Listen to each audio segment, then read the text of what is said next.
அட இந்த கேப்சிகம் இருக்குது பாருங்களேன், அதை எதில் சேர்த்தாலுமே சூப்பராக இருக்குங்க. இன்றைக்கி பொடி இட்லி தான் பண்ணலான்னு சொல்லி போயிருந்தேன். சரி எக்ஸ்ட்ரா இது இருக்கே ஆட் பண்ணலாம் அப்படின்னு சொல்லிட்டு தான் நானுமே எடுத்து கட் பண்ணிட்டு இருந்தேன்.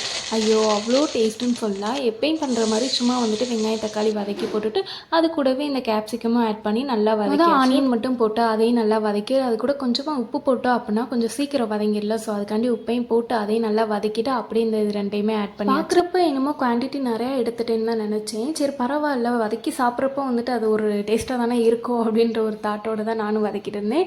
அதே மாதிரி இட்லியுமே வந்து பரவாயில்ல நிறையா தான் இருந்துச்சு. காலையிலே அம்மா அந்த துணியோடே கட்டி வச்சுட்டாங்க. அப்படியே வச்சா கூட காஞ்சிரும்ல. ஸோ அந்த துணியோடே போட்டு கட்டி வச்சுருந்தனால நல்லா சாஃப்டாகவே தான் இருந்துச்சு. ஈவினிங்குமே இட்லி அப்படியே இது கூடவே கொஞ்சமாக சிக்கன் 65 மசாலா பொடி ஒரு 2 ஸ்பூனும் கறி மசாலா பொடியுமே ஆட் பண்ணியிருந்தேன். இது மட்டுமே போதும், ரொம்ப ஃப்ளேவராக இருந்தால் நல்லா இருக்காதுல்ல. ஸோ இதை மட்டும் போட்டுட்டு இதை நல்லா மிக்ஸ் பண்ணி ஒன்றோட ஒன்றா சேர்த்து வதக்கியாச்சுங்க. வதக்கிட்டு அப்படியே கட் பண்ணி வச்சுருக்க இட்லியுமே இதோட ஆட் பண்ணியாச்சு. அதையும் போட்டு நல்லா மிக்ஸ் பண்ணுறப்ப அப்படியே ஃப்ளேவர்லாம் மாறி கலர்லாம் மாறி சூப்பராக வந்துச்சு. பார்க்கவே செம்மையாக இருந்துச்சு. அதே மாதிரி டேஸ்ட்டும் அதுக்கு மேலே இருந்துச்சு.